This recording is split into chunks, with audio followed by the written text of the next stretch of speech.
Hello అందరికీ. ఈరోజు morning తీసిన మినీ వ్లాగ్ అండి. ఈరోజు ఫ్రైడే కదా!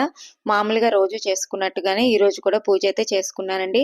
మామూలుగా ఫ్రైడే రోజు కుంకుమార్చన అయితే చేసుకుంటాననమాట. కానీ ఈరోజు కుంకుమార్చన చేయలేదండి. ఎందుకనంటే ఈరోజు మా మావయ్య గారి తిథనమాట.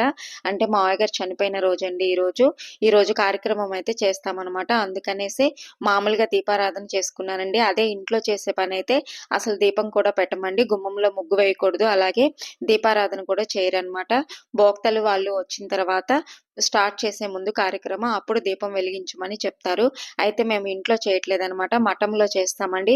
ఎవ్రీ ఇయర్ కూడా అత్తయ్య గారిది, మావయ్య గారిది ఇద్దరిది కూడా మఠంలోనే చేస్తామనమాట. అందుకని ఇంట్లో మామూలుగా రోజు చేసినట్టుగానే దీపారాధన చేశాను. ఇవాళ కుంకుమార్చన చేయొచ్చో లేదో నాకు తెలీదనమాట.